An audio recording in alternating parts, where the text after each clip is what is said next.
Good afternoon. This is Engineer Mashkoor Bashir. I'm going to teach the subject estimation and costing. This estimation and costing subject is also known as quantity surveying and evaluation. This is very important subject in civil engineering. इस subject में हम focus करेंगे basic 5 topics पे, जिसमें estimation, rate analysis, valuation, tender and contract है। सबसे पहले बात करेंगे हम एस्टिमेशन की।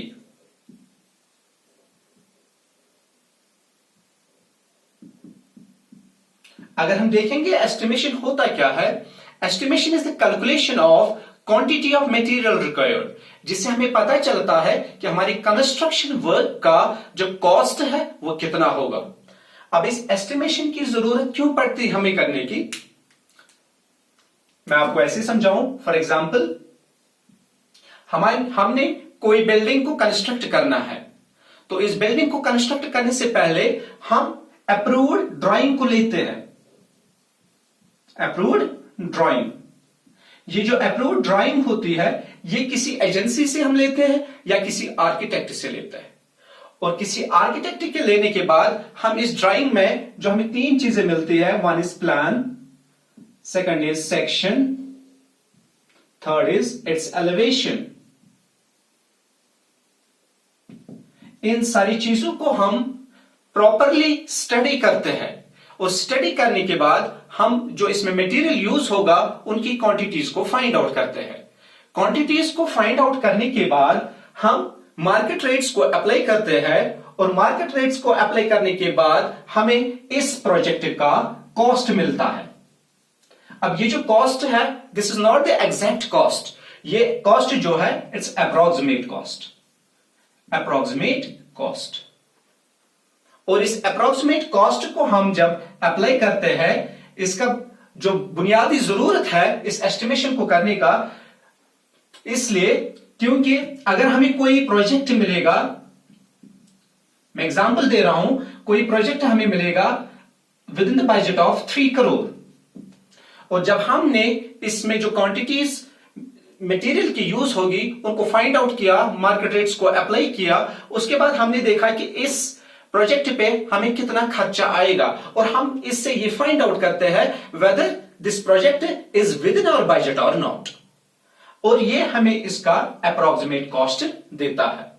जो इसका एग्जैक्ट कॉस्ट है, एग्जैक्ट कॉस्ट जो हमें देता है, या एक्चुअल कॉस्ट हम कहेंगे, एक्चुअल कॉस्ट को फाइंड आउट करने के लिए हमने प्रैक्टिकली कंप्लीशन ऑफ वर्क करना है। जब तक हमारा वर्क कंप्लीट नहीं होगा तब तक हमें इसका एक्चुअल कॉस्ट नहीं मिल सकता। और ये जो एक्चुअल कॉस्ट हमें किससे मिलता है, ये हमें मिलता है डिटेल्ड एस्टिमेट से, डिटेल्ड एस्टिमेट से। ठीक है बच्चों, आगे हम देखेंगे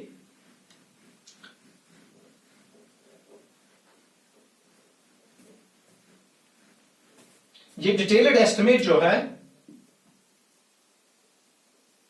डिटेल्ड एस्टिमेट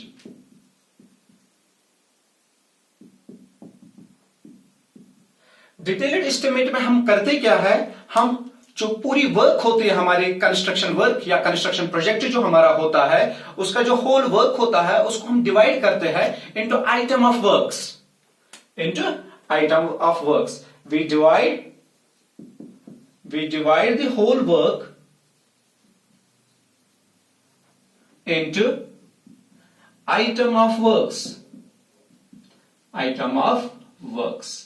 अब ये item of works क्या क्या होते हैं, से फॉर एग्जाम्पल आपने कोई बिल्डिंग को कंस्ट्रक्ट करना है, उसके लिए जो डिफरेंट वर्क्स होंगे वो होंगे एक्सकेवेशन। सबसे पहले हमने जो फाउंडेशन के लिए है मिट्टी को बाहर निकालना है, एक्सकेवेशन करने के बाद हमारे पास कंक्रीटिंग होगी, कंक्रीटिंग इन फाउंडेशन,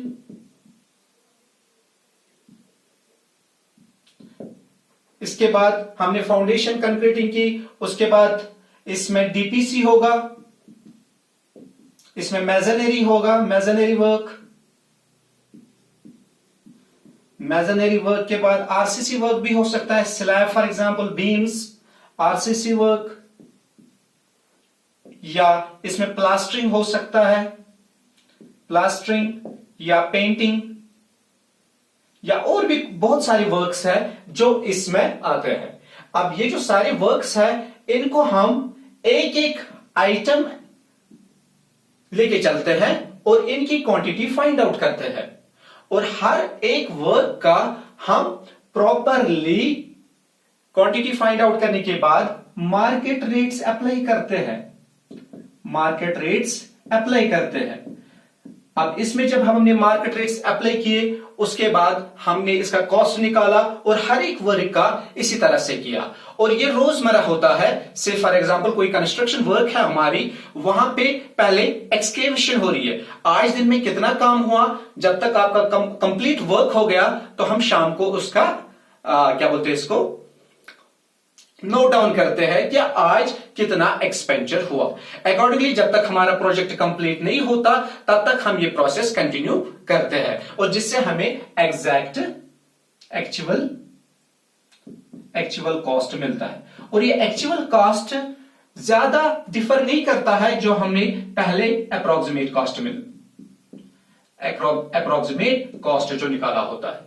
ठीक है बेटा, आगे देखेंगे हम ये जो हमारा डिटेल्ड एस्टिमेट है, इसमें दो चीजें ज्यादा इंपॉर्टेंट है। One is that we calculate, या इसमें हम डिटेल्स ऑफ मेजरमेंट लेते हैं, डिटेल्स ऑफ मेजरमेंट लेते हैं, and calculation of quantities, calculation of quantities, यह इसका पहला। दूसरा है हम इसमें एब्स्ट्रैक्ट कॉस्टिंग करते हैं। अब इन दोनों चीजों को मैं आपको अच्छी तरीके से समझाऊंगा। पहले हम देखेंगे details of measurement and calculation of quantities. तो इसमें दो टेबल्स बनते हैं, एक इस वाले में details of measurement and calculation of quantities, और दूसरा जो है दैट इज एब्स्ट्रैक्ट कॉस्टिंग में। तो सबसे पहले हम इस चीज को डिस्कस करेंगे। इसमें हमने एक टेबल बनाना है। सबसे पहले हम लिखेंगे आइटम नंबर,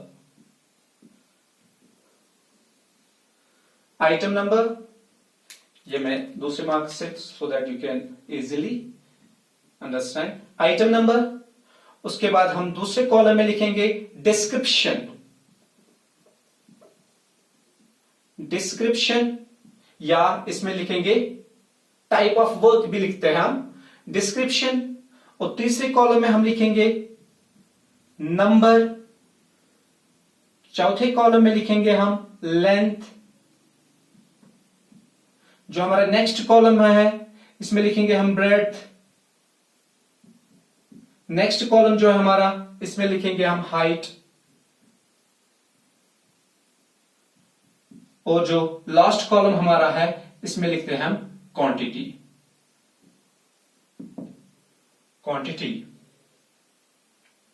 ठीक है बेटा, क्वांटिटी। कुछ बुक्स इसमें एक और कॉलम ऐड करते हैं जिसमें हम लिखते हैं रिमार्क्स। ठीक है बेटा, तो हम देखेंगे फॉर एग्जांपल हमने एक्सकेवेशन का वर्क करना है। मैंने क्या लिखा, detail of measurement and calculation of quantities. तो सबसे पहले इसमें से फॉर एग्जांपल हमारा आइटम नंबर 1 है, और जो हमारा वर्क है that is excavation means earth work. हमने मिट्टी को बाहर निकालना है, तो वो कैसे निकालेंगे, मैन्युअली भी निकाल सकते हैं, बाय यूजिंग मशीन्स भी। ठीक है, अब कितना वर्क करना है, कितने नंबर्स है, से हमने एक वॉल के लिए एक्सकेवेशन करनी है, तो नंबर लिखेंगे हम 1। ठीक है, अब उस वॉल को जिसको हमने कंस्ट्रक्ट करना है उसके लिए एक्सकेवेशन करनी है, क्योंकि फाउंडेशन बनानी है उसके लिए, तो हम उस वॉल की लेंथ लेंगे। लेंथ से फॉर एग्जांपल 2 मीटर्स है। अब ब्रेड्थ से फॉर एग्जांपल उसकी थिकनेस जो है 600 mm से मीटर्स में मैं ले रहा हूं, length is 2 metre, breadth is 600 mm and I will take it 0.6। से हाइट इसकी जो है 400 mm से I will write down it as 0.4। अब इन सारों को मल्टीप्लाई करके हम इस क्वांटिटी में लिखेंगे। क्वांटिटी में लिखेंगे 2 into 0.6 into 0.4, it will give us the value here। ठीक है बेटा, अब इस क्वांटिटी को जब हमने निकाला, अब इसके हमने यूनिट्स साथ में लिखने हैं, यूनिट्स साथ में लिखने हैं। This is length metre, this is breadth in metres, this height in metres, so the units will be cubic metre, जो भी वैल्यू आएगा।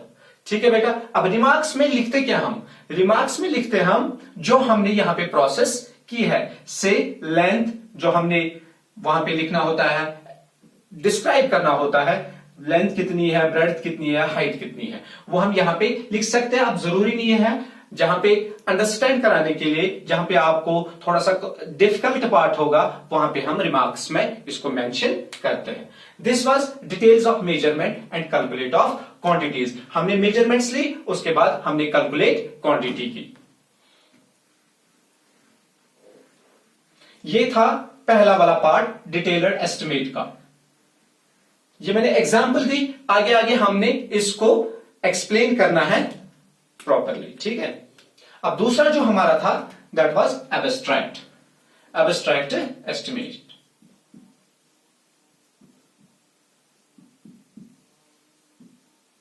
एब्स्ट्रैक्ट एस्टिमेट, तो इसमें भी हमने एक टेबल को ड्रॉ करना है। उस टेबल में अगेन आइटम नंबर,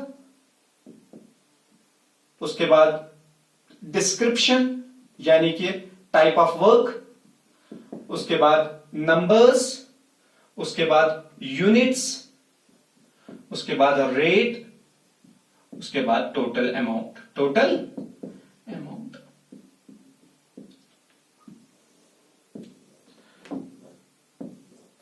तो जो मैंने आपको एग्जांपल दी थी पहले वाले पार्ट में, डिटेल जो हमारा measurement and calculation of quantities था, उसमें मैंने आइटम नंबर 1 लिखा था और यहां पे एक्सकेवेशन लिखा था, अर्थ वर्क इन एक्सकेवेशन। ठीक है, और नंबर हमने 1 लिखा था। वहां पे सॉरी, यहां पे एक और कॉलम है दैट इज क्वांटिटी, क्वांटिटी,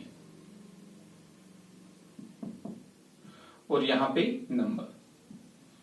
तो हमने वहां पे क्वांटिटी जो निकाली होगी उसके यूनिट्स लिखे, क्यूबिक मीटर्स में है।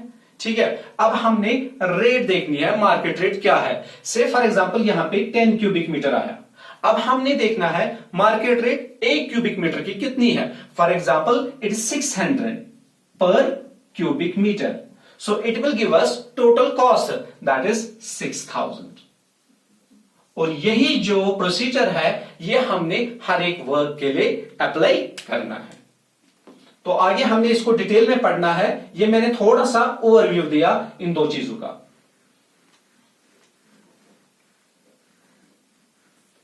अब मैं आपको जो बेसिक चीजें हैं यहां पे, उन चीजों को फिर से रिपीट करूंगा और थोड़ी सी बेसिक चीजें ऐड भी करेंगे हम। जैसे कि यूनिट्स जो यूज होते हैं डिफरेंट वर्क्स के लिए, वो कौन कौन से हैं। से फॉर एग्जांपल हमने अर्थ वर्क करनी है, अर्थ वर्क यानी कि हमने एक्सकेवेशन करना है या बैक फिलिंग करनी है, या मिट्टी को बाहर निकाला या हमने फिलिंग करनी है, तो उसके लिए जो यूनिट्स है that is in cubic metre. ठीक है, इसके बाद अगर कंक्रीटिंग करनी होगी, कंक्रीटिंग करनी होगी, या वी कैन से कंक्रीट के जो यूनिट्स है, कंक्रीट के यूनिट्स जो है दैट्स अगेन क्यूबिक मीटर। आगे ब्रिक्स अगर होगी, ब्रिक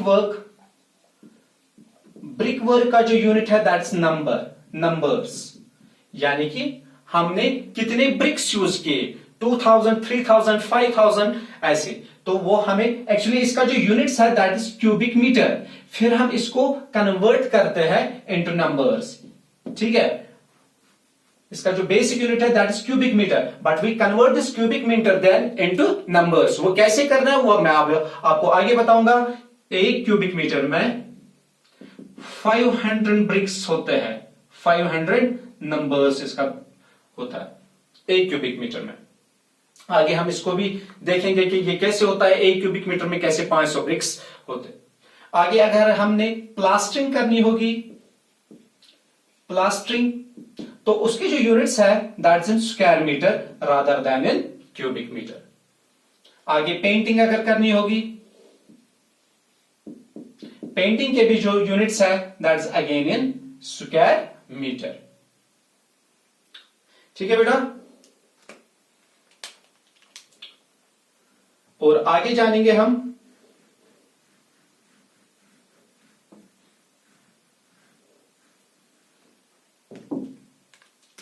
एस्टिमेट हम पढ़ रहे हैं, तो आगे एस्टिमेट के बारे में थोड़ा सा और जानेंगे। कुछ इंपॉर्टेंट टर्म्स है, that is plot area. Plot area, ठीक है बेटा। से फॉर एग्जांपल कहीं पे आपको एक प्लॉट मिलता है, ये किसी भी शेप में हो सकता है। कहीं पे कोई जमीन का टुकड़ा है, वहां पे अपने मकान को कंस्ट्रक्ट करना है, या किसी स्कूल को, हॉस्पिटल को, या किसी भी बिल्डिंग को, वेदर रेजिडेंशियल और कमर्शियल बिल्डिंग।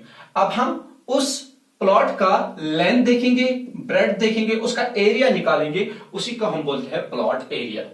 ठीक है बेटा। इसके बाद एक और टर्म है that is plinth area. Plinth area. अब इस प्लॉट में मैंने कंस्ट्रक्ट करना है एक बिल्डिंग को, वेदर रेजिडेंशियल बिल्डिंग और कमर्शियल बिल्डिंग। से वो बिल्डिंग में यहां पे बना रहा हूं। अब प्लॉट एरिया के अंदर ही प्लिंथ एरिया आता है, और ये जो एरिया एक बिल्डिंग का टोटल एरिया जो वो ऑक्यूपाई करेगा, लेंथ इंटू ब्रेड्थ, वही हमें देता है प्लिंथ एरिया। एक और term that is floor area. Floor area. अब ये जो मेरा प्लिंथ एरिया है, इसमें मैंने वॉल्स कंस्ट्रक्ट किए होंगे, राइट। एक बिल्डिंग के वॉल्स होंगे, अंदर से भी कई पार्टीशंस होंगे। से फॉर एग्जांपल ये इसके कमरे हैं। अब जो एरिया ऑक्यूपाई किया है वॉल्स ने, उनको मैं इग्नोर करूंगा, बाकी जो एरिया बचा वो मुझे देगा floor area. That is plinth area minus area occupied by walls, and this will give me floor area. एक और टर्म यूज होती है इसमें, that is carpet area. Carpet area. This carpet area is plinth area minus different factors. अब वो factors क्या है? Area occupied by walls, by stair या एस्केलेटर्स जो होते हैं, या लिफ्ट जो हमारा होता है, या वेरेंडा जो हमारा होता है, ठीक है, जो या वॉशरूम हमारे होते हैं। जो ये फैक्टर्स हैं इनको मैं माइनस करूंगा प्लिंथ एरिया से, और ये मुझे देगा कारपेट एरिया। Carpet area.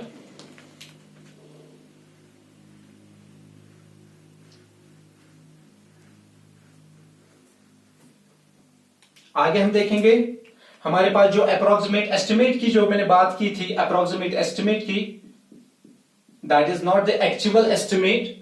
ये जो अप्रोक्सीमेट एस्टिमेट है ये हम बहुत सारे तरीकों से करते हैं, like we have plinth area estimate,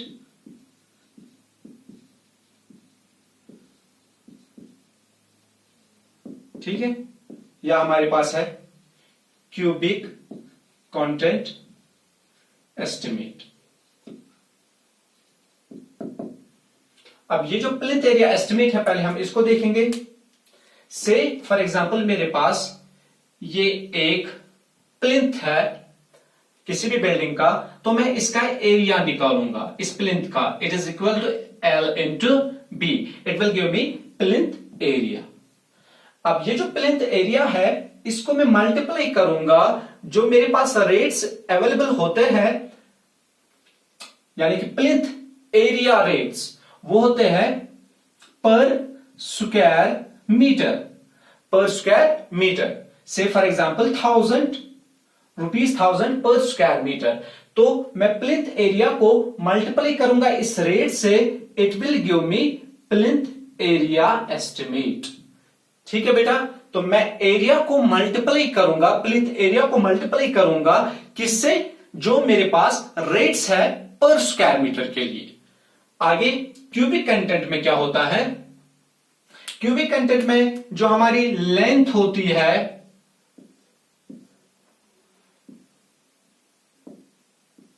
इसको मैं, जो हमारा एरिया है, इसको मैं मल्टीप्लाई कर दूंगा एक और फैक्टर, जो हमारा थर्ड फैक्टर होता है, दैट इज हाइट। तो it will give me cubic content. ये भी एरिया था, अब ये एरिया नहीं रहा, ठीक है, क्योंकि एरिया में लेंथ एंड ब्रेड्थ था। अब क्यूबिक कंटेंट में हमने हाइट को भी कंसिडर किया। अब जो मेरा क्यूबिक कंटेंट है, क्यूबिक कंटेंट जो होगा, अब इसको मैं मल्टीप्लाई करूंगा जो मेरे रेट्स अवेलेबल होंगे, and this will give me cubic content estimate. तो आज के लेक्चर में इतना ही। आगे हम पढ़ेंगे जो डिफरेंट मेथड्स है एस्टिमेट के, that is long wall short wall method, या सेंटर लाइन मेथड, या क्रॉसिंग मेथड। हम उनको एक एक करके डिटेल में समझाने की कोशिश करेंगे। Thank you very much.